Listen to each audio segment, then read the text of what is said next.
the webinar. Michael, are you here? Yes.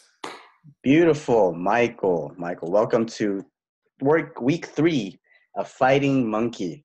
We're here. We've made it. And it's been a great excavation.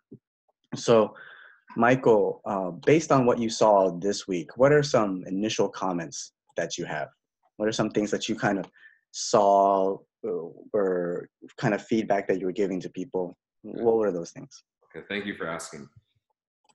So this is our last week, and we've had 2 weeks now, and kind of I've been looking at it and with a little bit of an overview and seeing, okay, what are we doing here? How is everyone kind of, what's the dialogue like? And I feel like I've kind of lost the group a bit, that it's turning into more of my monologue rather than a dialogue between me and all of you, which is kind of what I set out for it to be in the first place. I wanted it to be more or less of a collaboration between us and see where it could go. Because I feel like the coordinations and the movement situations with the practice ball have kind of fallen off.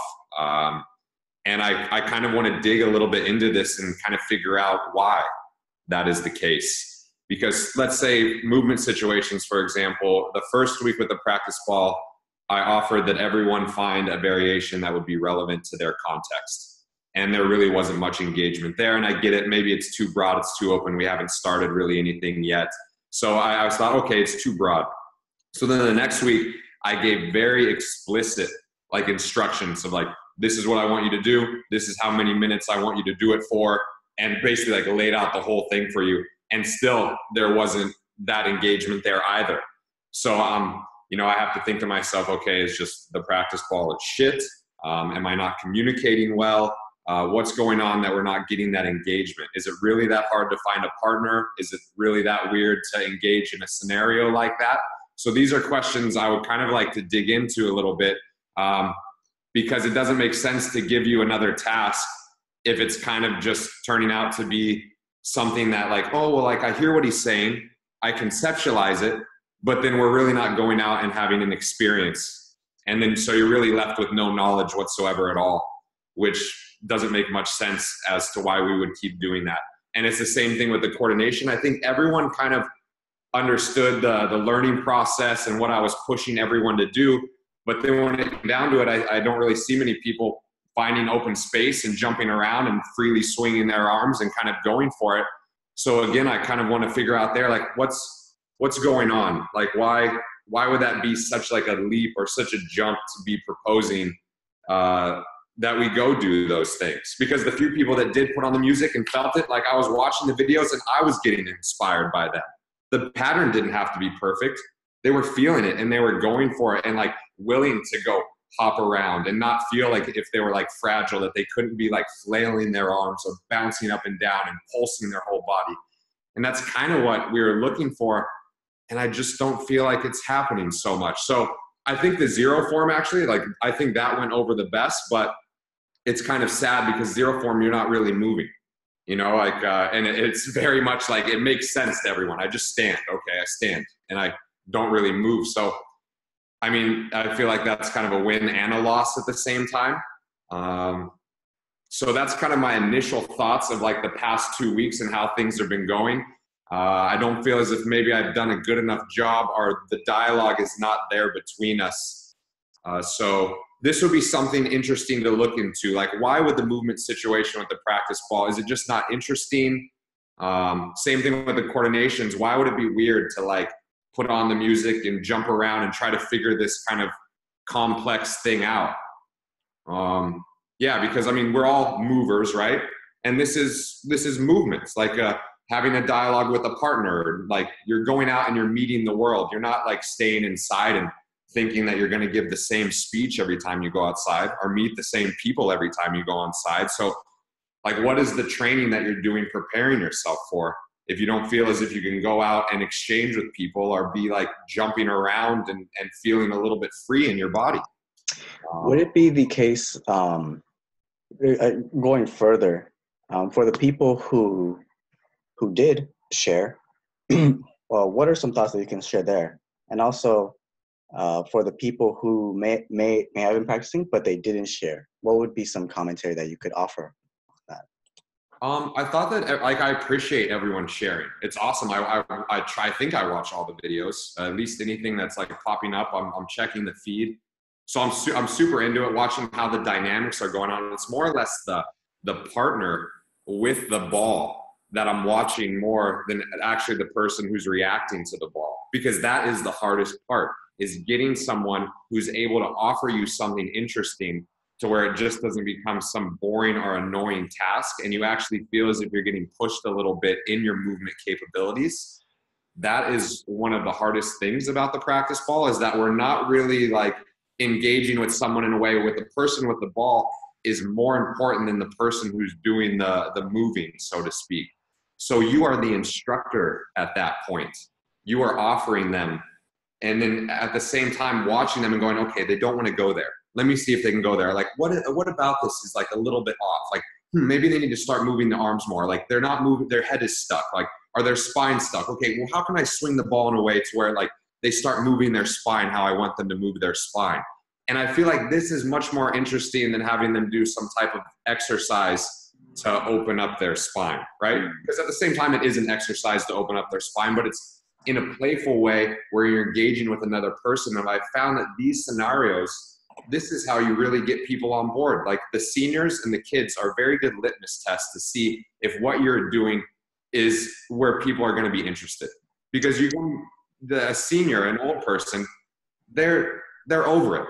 They don't really care so much to do those things anymore. So if you can make it playful for them, where they don't even know that they're moving their spine in that way, but you have them engaged like that to move like that, then we're going to like another level of instruction, to where you're not telling, you're just creating an environment where the things that you want to come out are coming out. So, I think Ian has some good commentary on this. Ian, would you mind sharing what it is that you were trying to express in your class when you had them working with the practice ball? Yeah, so with the practice ball, there's a lot of what you said, Ryan, about I try to get them to let go, and it's not so much the person who's avoiding the ball, it's the partner. The partner is the one who has to do more of the work, because it's so difficult to look at the person you're working with and see where they need additional feedback and additional input. So I would stop the class and I would try to explain this a little bit more. And I'd take specific examples. I'd take these two people over here and I say, okay, this is what you're doing. This is where I see you're really bound up and you're just staying nice and rigid. I said, yeah, that works, but you're not exploring anything within your body. I said, so it's the partner's job to be able to see that. And it takes a little bit of time of working with somebody in order to have that eye to notice those things. So I told him, I said, this is not something that's going to go away. This is something that we're going to continue to do in class, because there's a lot more benefit to doing this in a playful manner than if you have this very rigor set schedule where I have to do this spinal segmentation and I have to do these rotations. This does all of that, but you can have fun with it. And then also switching the partners around is really good, because you're constantly getting different feedback. And that's what people don't understand. We have one group of people that we like to work with. And then because we're comfortable there and they know this and we know how that person reacts with us, and you know, it's jovial and a good time. And you lose that ability to grow with a little bit of frustration. So I told him, I said, next time we're going to do this and we're going to keep revolving the partners. You're not going to get the same partner each time. So I try to break it down in the time frame and every minute. So we did 3 minutes, and at every minute I'd stop and I would try to explain what it is I'm seeing and what it is that I wanted the partner who's controlling the practice ball to do. And that tends to help. So I don't give them the full 3 minutes. I break it down every minute, and then gradually I'll start to give them a little bit more time as they start to learn a little bit more. So it definitely takes some time, and it's difficult for people to be exposed in that way. So I think that has a lot to do with it as well. Ben, could you also give some commentary on that? Thank you for your thoughts, Ian. That was awesome. Yeah, sure. I think we're kind of bumping up onto a couple of things. Like I don't think you should be that critical of yourself, Michael, and what you're kind of observing what the task produced. because I think this is like the first example where there's been kind of a high level of demand on us, and the sort of nature of like anyone can engage with the group in whatever fashion feels necessary kind of runs counter to this sort of expectation. So I think the onus is kind of on us as a group to determine like what we expect of ourselves or what we expect of our houses to produce, like in response to kind of like an expectation or a request like you've made. So I was just kind of like pointing that back on us, reflecting that back on us, rather than on whether or not the task was good or whether or not the expectation was right. Thank you, Ben. Is there anyone else who wants to share? Kyle, I'm interested to hear your thoughts with what you just wrote as well. Are you available to provide commentary on that? Or, okay, he is. Perfect. There we go. Hi. Yeah. For me, there's nothing wrong with the tasks. Like the explanation was great. It's just personally, I originally kind of joined OMU because I don't have people that I train with, and I want that, and OMU did provide that for me and a lot more. Since then, I've set up a local community to try and get people, but I've actually not got anyone to meet me yet from that, although I have a few people there.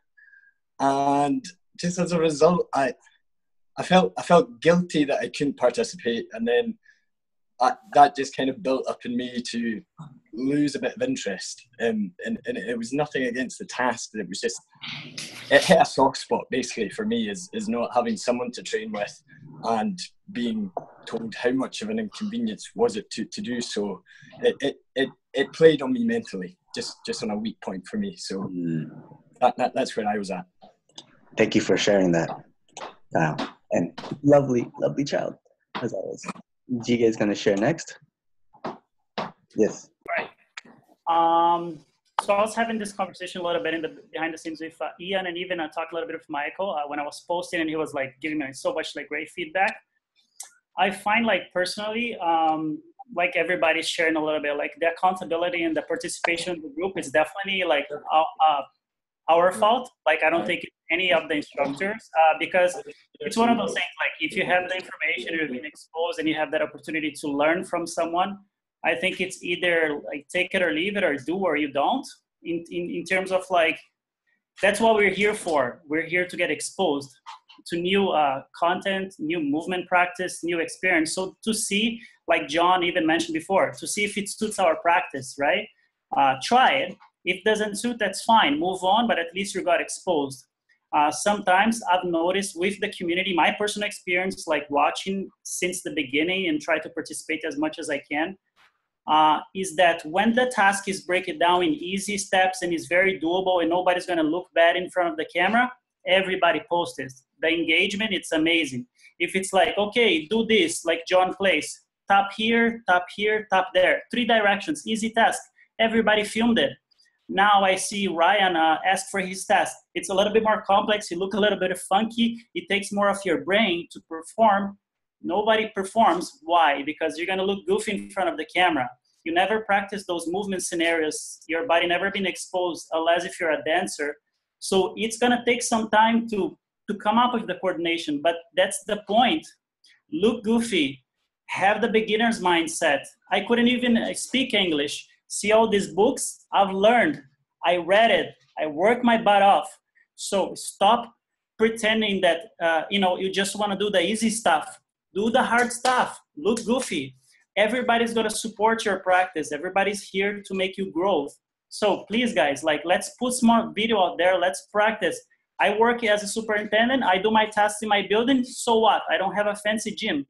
But I do the stuff. I'm exposing myself and I'm learning a lot from everybody.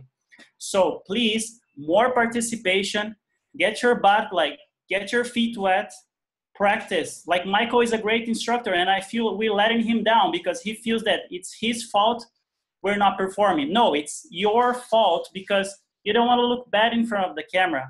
So this is my rant. I want to participate. I love this community. I want everybody to learn and to show what they're all about and look goofy if you have to. That's totally fine. Love you all. Damn, that got me fucking pumped up, Gigo. That was Thank you, great. man. That was great. That was wow. Lots of love, my friend. Lots of love. All right, we're good. We're wrapping it up this week. That's it, guys. No class this week. That was all we needed. Michael, please continue. Please continue. Okay, so I'll go into the 3 different topics that we've been covering the past few weeks and touch on some of the things that I've been writing on that I think that maybe are significant. And if any questions come up in the meantime, let's talk about it. So we'll go with the 0 forms, the standing practice that we've been doing. So an important aspect of this is the names that we're giving things.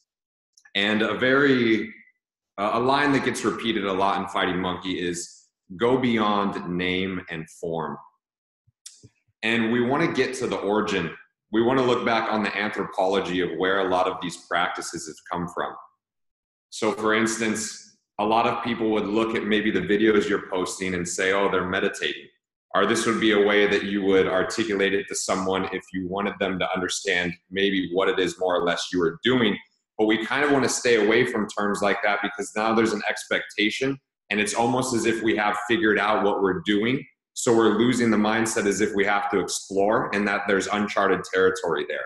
So in a lot of philosophical texts, you will read something like this, go beyond name and form. But then in all of those texts that I've read, they immediately go into naming what it is they're trying to talk about. So even us, okay, calling it 0 forms, right? It's still a problem. But at least we don't have a major attachment to that. For instance, if I'm standing at the park and someone walks their dog on a daily basis and they see me standing there, and then one time we were just so happened to be passing each other in the neighborhood, they come up to me and go, hey, I see you out there in the morning. What are you doing? You know, what would I go to them? Would I say, you know, I'm doing 0 forms. I'm practicing standing. I'm observing my body and what I'm like. They're gonna be like, this guy is a weirdo. Like, what is going on? But if I go up to them and they ask me, hey, like, what are you doing there in the parking lot? I go, oh, I'm meditating. I go, oh, meditation, really? Oh, it's so hard. I tried it. Like my brother does it, you know, but I don't know how he does it. It's amazing, you know, like how do you do it? Like, that's great. So it's very interesting as a culture, what we would accept and what we would not accept. And the same thing with a lot of like moving in public, right? A lot of this maybe wouldn't be culturally acceptable, the things that we're doing. And then going back and, you know, the names that we're giving things, what was it before it was called meditation?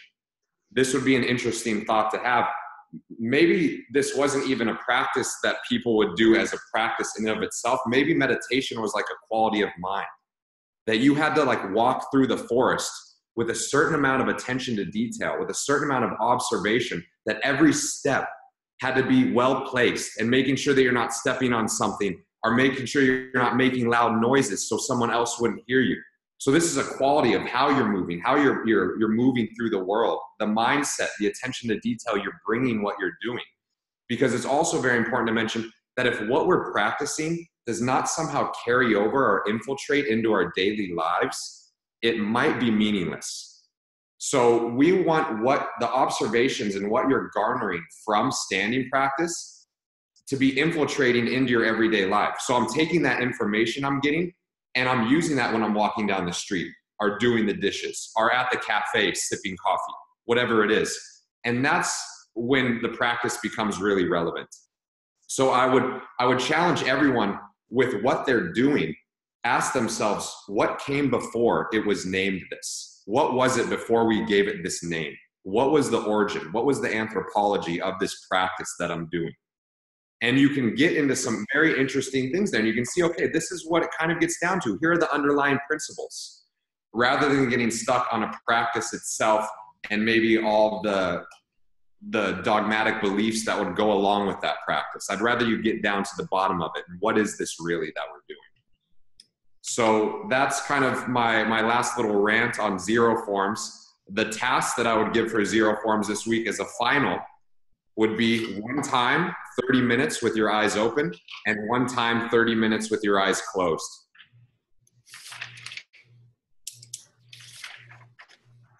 One time 30 minutes with eyes open, and one time 30 minutes closed. Nice. Any feedback or questions on that? Is using the timer up to their own volition? Yes, that's up to them. Like the environment they choose, what I just would want one time eyes open, one time eyes closed, everything else they can make the choices. All right. Sounds pretty simple and straightforward enough. I don't know if anyone else has any questions on that. One-legged, maybe? Record that, please, if you do. That's brutal. Okay, so next, going into coordination. So I felt like this was a rough one this week. And no one really reached out to like ask me to break it down for them, which I was kind of surprised. I thought maybe if more people weren't doing it or putting it out there, that I would get more people being like, hey, how do you break this down to someone like a class that you would do with an elderly population or something? So I don't know if that's of interest to people to see maybe how I'm breaking this down for myself. And all of that would be coming from experience. So I do it enough myself, and then I'm getting used to it. And then when I'm in the moment there teaching the class, I'm seeing the struggle that they're going through and then asking myself, okay, how am I going to articulate this to where they can get it? Or how do I need to move to where they get it? Because I'm training with the seniors, I don't like try to move well or flashy. I move actually more robotic and stiff. So maybe it's something that they can relate to a little bit sometimes, so it doesn't seem too out of bounds for them. So that's another interesting thing to think about. So for instance, I'll go over, I think I called it 5.1. I'll go over how I would break this down in an elderly class with people with like learning disabilities. Let me see if I can switch the camera here. Thank you, Michael. I appreciate that. Okay. I think, just let me know if you can't see well, okay? So always with the coordinations, we start out with directionality, because pretty much everyone understands direction since we've been taught this since we go into school. So I'll always start there. And then if they're not getting the directionality, then I'll start improvising from there of how I need to instruct. So I usually begin for 5.1 with the footwork. And it would go, so I would tell people, you're gonna step with the front leg, then you're going to switch stances and step with the back leg. So then from there, we would call it front, switch, back. Front, switch, back. And it's just a shifting of the weight. So it's very simple. So everyone gets the footwork literally in minutes. And these are like people who are in their 60s, 70s, 80s. It's no big deal. Now, adding the arms is now more of a challenge. But let's start off with the first week. So first week, again, I'm giving it directionality. So the arms are here. We say side, side, back, side, side, back. And then a lot of you came up with reference points, right? Like a reference point here, and you could call it a T, Jesus on the cross, the arms are away, whatever you want to call it, the arms come back together, I swing it back. So everyone gets that very, very quickly. So how am I going to put these two together? What I tell them to do, I don't know if can you see me well enough, like full body? It's okay? Yes. Okay. So I would tell everyone to pretend you're at a party and you go, hey, hey, I'm out of here. Hey, hey, I'm gone. And this is how we would start learning it, because really it's side, side, back. But we go, hey, hey, I'm out of here. Hey, hey, I'm gone. And this is how we break it down very simply. And no one like taught me these steps. It's just coming up with it. Once you start doing it enough, you get comfortable enough to be able to teach it like this, or you come up with interesting ways to explain it to people. So, I mean, that's basically a very simple way to break it down. And then as you get more loose and more comfortable with it, I mean, it becomes yours with your style. And hopefully with that, everyone would be able to do 5.1 fairly quickly. Granted, it is easier for those people because they would be behind me, so they would be able to follow the steps in real time. But we can usually get everyone doing that one in one class where we spend maybe like 5-10 minutes at the beginning, 5-10 minutes at the ending, playing with something like that. So that's kind of that breakdown for that one. Hopefully that is helpful in some way. I think that is a great breakdown of it. Hey, I'm out of here. Hey, I'm gone. Sounds like a 90s grunge pop song. Yes, the feedback we're getting from people who says that it's brilliant way of teaching it. So, yeah. But that's kind of where I put that, because I would want you guys to have that for yourselves. Because if I did that the first time that you saw it, everyone would be able to replicate it fairly quickly. And then what do we have? It's really meaningless. Like, what does that mean? I don't know. Maybe it's some nice plyometrics. You put the music in, it feels good. You're doing a little cardiovascular work, hopping around. Awesome. Yeah, you're swinging your arms. It's nice. You're working some range of motion. Amazing. But I mean, the pattern in and of itself, does it really matter that much? I don't know if it does. It's more about the learning process and how you're breaking it down for yourself and how you're picking these things up as you go. Because once you get the pattern, it's going to continue to change. It's always going to be getting more complex. These are actually really simple. If you ever go to a workshop, I mean, it's literally a shock. It blows your mind. I mean, it's all over the place. So yeah, and if anyone wants any more of that kind of stuff where they want the help to be able to break it down because they're teaching maybe kids or they're teaching the elderly, I have no problem, because I think a class like that is great for elderly people. How much they have to use their mind, and then they're actually moving at the same time. It's a beautiful union there. And then also about coordination, we never really talked about this, but in fighting monkey practice, we feel as if coordination is very much overlooked. Most people are talking in terms of strength, our range of motion, but no one's really expressing an interest or maybe putting a more emphasis on how you're coordinating. So let's say someone they're really stretched, they're open, they have a lot of mobility. Let's say someone is very, very strong as well. I mean, what does that mean if the whole body is not communicating together? Like, are you going to be able to throw, jump, run, walk if you don't have that nice coordination? So it's a very interesting thing to think about. Like, would you ever think that maybe how you are coordinating could dictate how much force you could produce? Or how you're coordinating could dictate what type of range of motion you could achieve? So I think like the way that we're looking at the body is very much like it's a machine. But I don't think the body's a machine. It's a living organism. It's one animal. And if we can't express ourselves and get that kinetic potential out of ourselves as one animal, it's going to be very hard to move dynamically. So we put a big emphasis on coordination, and we are looking a lot on even something like a side-to-side squat or a single leg squat. We're looking, how are they coordinated?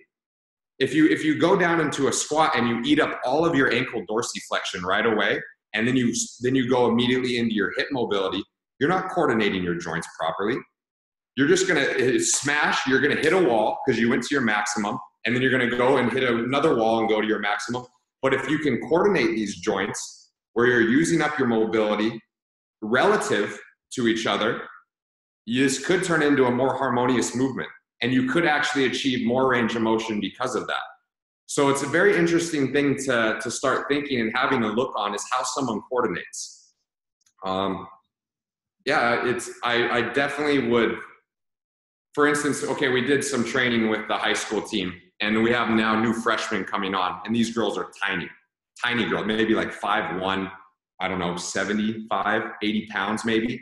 And we did a max distance throw. They're lacrosse players, so they have to stick with the ball in it and they throw. So we went max distance to a partner for throwing, because I think this is very athletic, how far you can throw an object. And these little girls threw the ball 50 yards. And they came in like first out of everyone, like seniors. Like, we have girls who are like 5'9", 5'10". We have girls who are bigger. And these little girls were able to throw the ball the furthest. And if we look at physics, you would think, okay, well, mass moves mass. The larger person should be able to throw the ball further. So why would these little girls be able to throw the furthest? Maybe because biomechanically, their coordinative ability was the cleanest. There was the least amount of energy leaking out of their movement, so they could put everything into it. And the ball, I mean, so I look at stuff like that and go, wow, like what's going on there? How is that possible? It's just an interesting thought. I'm not saying that we have it all figured out, but I definitely think coordinations, no one's really talking about this. We link a coordination to something like the weird arm swings that we did or something like a juggling task, but you're coordinating all of the time in any movement. So this is something very interesting, and the injury mechanisms that could go with this as well. If someone's throwing very poorly, where their lower body is not communicating with their upper body, somewhere between there is going to eat the force. And this could turn into something as an injury mechanism. Obviously, it's very hard to understand what the mechanism of injury would be, but this coordinative ability we feel is very much overlooked. I keep repeating myself with that, but everything exists in relation to each other. It's like a microcosm of the macrocosm. It's not just the Earth. The Earth is existing in relation to all the other planets in the universe and what's going on. The same thing's happening in our bodies. Everything's in relation.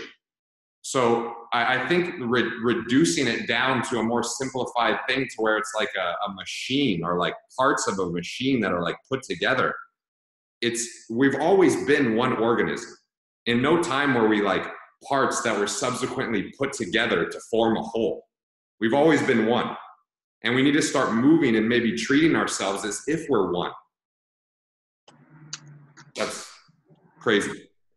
Michael, question, would you say the coordinations, it sounds like you're getting at, it's probably the most functional training or patterns? Oh, I don't see, if we really wanted to get down to it and make the coordinations relevant, we would be picking movements that would make sense to someone's specific context. So if I'm making coordinations for the lacrosse team, the coordinations probably need to involve their stick, because that's what's going to actually make the transfer to the field more or less. Like, it needs to be specific. If we're looking at, like, what is shadow boxing? You know what I mean? Like, that's basically coordinative work that you're doing solo, moving around. So any type of, we like to try to make them where they're broad, right? Where it's something as if you're jumping, you're throwing. They all go back to simple movements such as walking. That you can reduce all the coordinations basically back to a walk. And the more complex they get is more or less just a brain game. But if you want to make up coordinations, it should be, okay, how do I want to move? What are the things I need to do? And then what moves are relevant that I could create in kind of like a dance type thing that would be more or less my training. So I don't know, like, function is very much a contextual term, right? So whatever would be relevant to one person's context might not be at all relevant to another person's context. But we definitely want to make people better at things like walking, running, jumping, throwing, because we feel like those are very basic human movements that everyone, especially a mover, should be able to perform quite well. Could I ask a question? Yeah, sure, of course. Yeah, I was wondering, because I mean, we're always working with coordination. Coordination will happen regardless of what we're really doing. And it seems as though the idea is that we want the coordination work to be more challenging to improve. Because I mean, high-level athletes are always working, you know, with coordination in conjunction with whatever they're doing. But it seems as though you want to up the difficulty or the complexity of the movements that are specific to the activity. Would that be? Yeah, I think right? for a couple reasons. One is if we make it more complex in the training, and then we reduce it down to when they're competing, because it's going to be very complex when you're actually in a, I mean, I'm sure you know, it's performing. When you're in front of people and you're on the stage, it's a lot different than when you're just kind of in the studio doing your own deal. So if we can make it a little bit more complex in the training, we feel as if we might have better outcomes when it comes down to the actual performance, right? And then just the idea of development, we never want to be stuck on the same thing. We constantly want to be kind of challenging ourselves, right? So we have that cognitive development going hand in hand with our movement development. Do you tend to like modify the amount of complexity throughout a certain period of time, or do you try to keep it at the highest level throughout the entire training period? For like myself, or if I'm facilitating for a group? Facilitating for a group, and especially a group that focuses on a specific activity. Okay.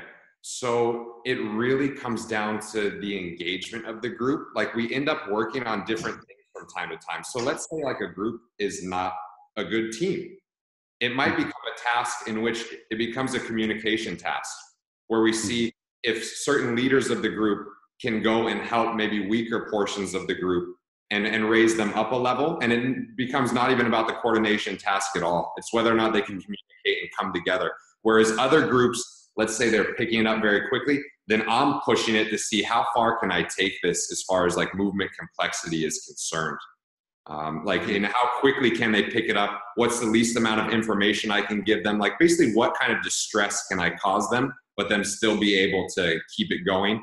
And then obviously if it gets too crazy, we're losing people are falling out, and then it becomes an exercise of look how cool I can move and jump around and all of you are back there doing nothing. Like we don't want that either, right? So it's always a fine line depending on what you're seeing, as you know, I'm sure. That's cool. That's very cool. An important or a very interesting thing to add on to that when it comes to adding complexity is, like you said, it's not necessarily what should be the priority or top priority throughout the entire season. I mean, the social context is equally important. The recovery context is also important. But a very interesting, yes, I'm going to say it, DJ, study they did was on stationary cycling, where they actually added in complexity to what is, for most people, not a very complex task, just treading on a bicycle. And the complexity they added, or the way they made it more complex, was by adding mathematical equations. So as these professional cyclists were sitting on the bike, they had to solve equations, basically. And like funny enough, when they compared the results to the control group, which just did ordinary training, the ones that had a more complex practice, when they removed that complex component of the mathematical equations, they were able to produce more force for a longer period of time. So adding complexity is good. It's interesting you say that, because we've done that with the practice ball before. If anyone would like to try this, where someone's swinging a practice ball at your head and you're trying to avoid it. And then at the same time, you have another person who's asking you math equations. Mm-hmm. And you're having to immediately, I mean, they're very simple, right? It's like, what's 5 + 3 + 7 or something, right? And you're having to immediately come with an answer. And then you'll have the person swinging the practice ball start asking you the math questions while they try to hit you in the head. And then that third person is heckling you. So, right? Like, yelling at you. And you literally see people just like freak out, like want to pull back completely from the situation. But then you also see people who are like, screw it, I'm here, like I'm in it, I'm going to do it. And it gives you a very good read, especially if you're in something like athletics, of who is going to be able to handle the stress of like running down the field, having opponents coming at you, the coach is screaming at you, the time is running out. Can you execute in a situation like that? It's much different than us just training in a gym doing solo exercises. Very true. That is very cool. I mean, choking when it comes to coordination or athletic endeavor is very, very common. And the fact that we actually don't practice this is really weird. Like that we actually put ourselves into social distress as we're practicing, if our activity is all about performing in front of others, or it involves an opposing team, or I mean, even people on your team. For sure. Even something like hand balancing. I mean, I've never performed in front of people, but if I'm alone, it doesn't matter if I miss that first kick up. But if people are watching and I'm in front of them, like I have to hit that. And I have to hit that with in the back of my mind thinking, oh shit, like they're watching, I can't fall, like I better do, you know what I mean? And the technique kind of starts faltering, and it's a whole different deal. And this is what seems to be different from like conventional strength training, and something that demands more complexity. Because in many social setting, whenever you're in a social situation where there are more people involved, strength usually goes up, speed usually goes up, endurance usually goes up. Your work capacity is at its best when you're with other people.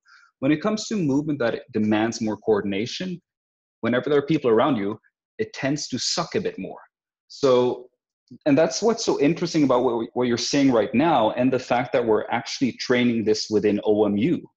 This is a training scenario for social distress. Exactly. Because usually when people practice, it's either by themselves in their own isolated cave where nobody's watching them, or it's in a gym or in a public space. And there's no in between. And it's scary for people to jump into that unknown. What's really interesting with OMU is that it almost functions as kind of like the gray area between those two. So take advantage of that, everyone. Please. Another thing that maybe be good to mention is, like, I've been getting into boxing lately, and I had my first 2 weekends of sparring the last couple weeks, and I was afraid, right? I don't know, like, this person doesn't care about my health. I could get like knocked bad or injured or something. So I was like very nervous going into it. And obviously my technique was terrible compared to what I'm usually doing, right? I mean, I dropped significantly. But I came back now this weekend and I was hitting the bag again and hitting the mitts again. And it was so much cleaner. Like what I had taken from that experience now had somehow like cleaned up my technique when we dumbed it down a little bit again. So it's very interesting to see that. It's also in Fighting Monkey workshops, a lot of times they'll do like dance circles, which is where like you feel very much exposed. Like they have a whole circle of people around and like 2 or 3 people have to go in and you just basically show your moves, what you got, how are you going to express yourself in that moment. And it's terrifying because I don't know what to do. I come from a world of controlled exercises where it's like, you're supposed to do this like this. But then it's this open scenario and people are watching me and I'm like looking down because I'm a little bit ashamed that I don't know what I'm doing or if it's not correct. And I mean, it was eye-opening. I mean, talk about being exposed. But then you walk away from that and, it's even like going to give like a speech after an experience like that isn't that big of a deal. The cipher. That's the cipher right there. That is the cipher. Oh, man. I'm going to stop. Yeah, because Mirth, from like you b-boy, right? You break dance. I mean, you are being exposed to. You have not only are you in the circle, but you have now someone battling you, saying, "No, I'm gonna do it better than you." Like, what do you got? I mean, this is like insane, and like your movement capabilities going from that scenario back to your regular training. It's almost like you can't compare the two. I mean, how are you gonna? You really have to be able to execute at a high level to be able to pull that off in a scenario where all those people around you have someone coming at you in that aggressive type way. Not only that, but like you were saying, you have the, using the practice ball, you have the hecklers as well. You have people judging you on the side. So the story isn't just between you and the other person or your team and the other team, the other crews. It's a story between the DJ who's playing the music. It's the people around who are watching, making oohs and ahs, making faces at you. And you're gauging your personal response to that response. Are you putting your feelings or what you feel into the music into other people? Are they also feeling that vibration? If not, then there's a disconnect, right? Or are you just doing really cool moves? Are you really doing difficult things that require more coordination that no one understands? What's the context like? And so I really appreciate you elucidating about that scenario, but on the terms of Fighting Monkey. And Scott said something I think that we've been kind of covering throughout the weeks. He said, his commentary is, a big part of FM seems to be engaging the anxiety of not knowing exactly what the result of the practice will be, whereas traditional training methods where you enter with a distinct idea of where it is that you're going, progressive overload, I'm going to get a 300 barbell back squat, so on and so forth. Would you say that is a big part of FM? Yeah, I definitely think it's about you open up your front door and you're meeting the world and you don't know what exactly you're going to meet or what you're going to do in your lifetime. We don't know how it's going to turn out. We don't know these things. And, so that's what a lot of it is about, is figuring yourself out, what do you want to do? What do you like to do? Is what you're doing aligning with these things? Because we want more people who are passionate and happy about their lives. You know what I mean? Not more people who want to be told what to do and how to do it and, you know, constantly jumping from thing to thing in search. We're always going to be in search. You know, like we're never going to have it figured out. So as corny as all of this sounds, yes, it's not just a movement practice. We're trying to make it a little bit where there's more to it. It has some more depth. Really appreciate that, Michael. Thank you. So back to the homework for this week. The coordinations. Well, what is your prescription for this week for people? Honestly, I'm not giving like a set of video or anything. I don't think it's really useful. I would really promote for people to put on music and move. Like literally, like express yourself through movement, not through controlled moves that you've been doing. Like move around and just see what happens. Like be on your feet, cover some space. Don't stay in the same spot. Move your feet, cover space, express yourself, and see what comes. Don't think in terms of just like moves. Oh, I'm linking moves. Like start mixing up a little more. And this actually segues into an important point that I think I forgot to make before. But like basically the stories that we're telling ourselves, I would like for everyone to be a little bit more of an imaginative kid or an actor or an actress. So the images that you're working with are going to dictate a lot of what your body can do or what kind of response your body is giving. So for instance, last week in the practice ball task, I called it mountain position, but everyone knows it as horse stance. Now, why would I call it mountain instead of horse? This is an interesting thing.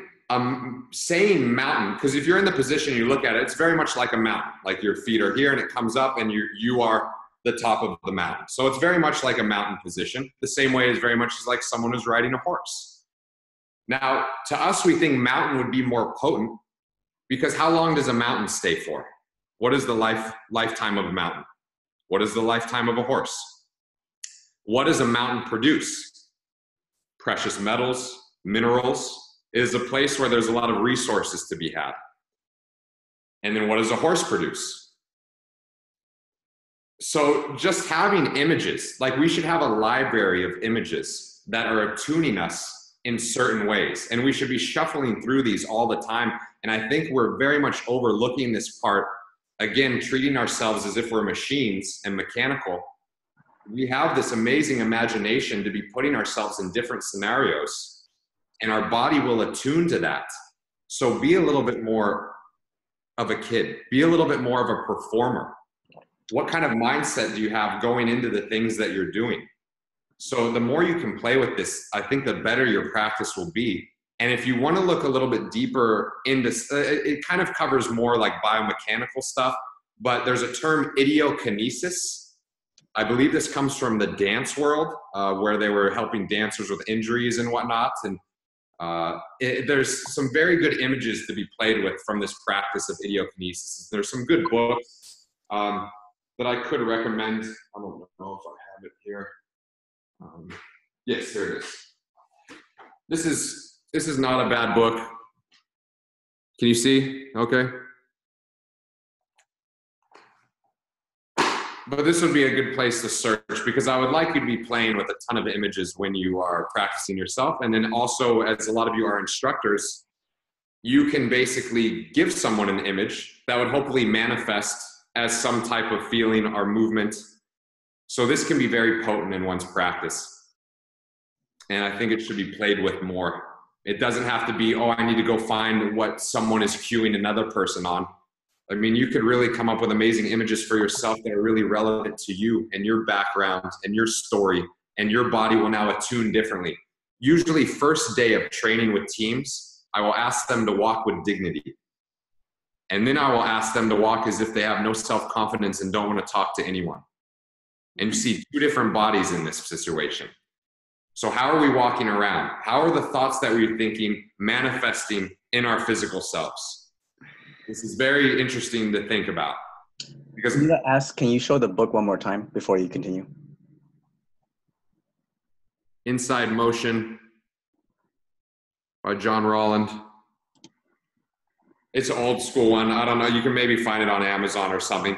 It's a lot more of like biomechanical stuff, but it's basically telling you, instead of trying to make mechanical changes to your body, think things, and that should manifest as the movement itself, rather than us forcing ourselves into a position or doing this, that, and the other. It's more of like, okay, what are you attuning yourself to mentally, and then how is that manifesting in you physically? I really like that. It's like trying to teach someone how to do a move in breaking.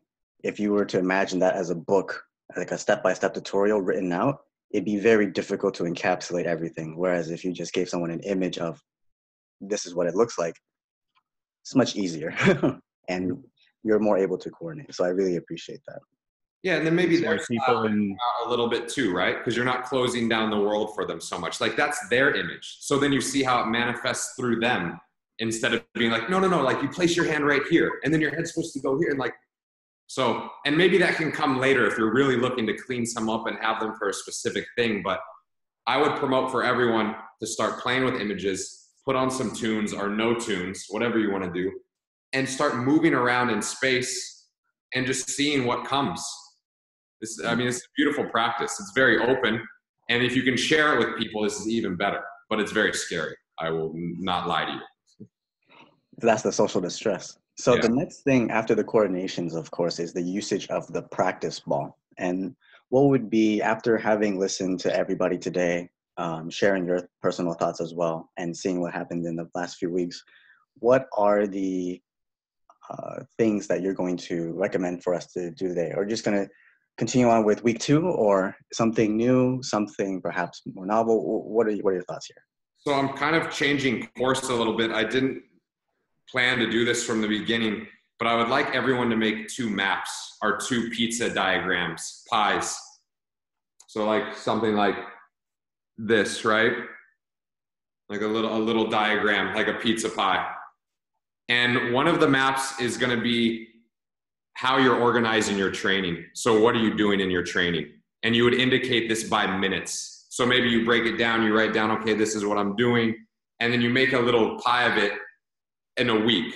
So in a week, what does your training look like? What are you allocating? What slice of pie? How big is the pie that you're allocating to this thing? How big is the slice of pie you're allocating this thing? And then you have the whole pie that we can now have a look at what it is you're doing. And this is very good for you, because not only do we think of it like cleaning, like, because now you can see what you're doing and then have a better look on it. So you can maybe clean it up a little bit and then harness your potential a little bit further. And that's the whole idea. So one map would be a training map, and the other map would be a map that where are you allocating your energetical resources to? So it's an energy map. So let's say you have 100% of energy. In a week, where is that energy going to? And again, you make the pie chart and you break it down. So we can see what are the slices? What's taking up your energy? So there's 2 maps, a training map indicated in minutes over a week, and then an energetical map indicated in percents over a week. That's a very interesting exercise. I like that. I like that a lot.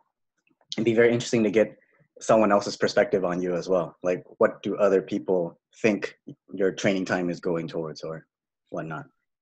Very interesting stuff. Yeah, so that's it. I think I've gone too long, but yeah, hopefully we'll have a nice dialogue this week. And yeah, thanks to everyone for being here and listening to me. Blah, blah, blah. Thank you, Michael. Thank you. It's never too long, Michael. And this is a thing that I was confused with, Michael. Sorry. Should we call you Michael or Michael Ryan or Ryan Michael? Don't do both. That sounds way too pretentious. You know, you can pick one or the other, or you can make a nickname up for me, whatever you want, man. Just get my attention, whatever way. It doesn't matter. Oh, a nickname? Oh, yeah, Michael needs a nickname. We give nicknames in OMU if you haven't realized, Michael. So you definitely need one. Okay, be kind.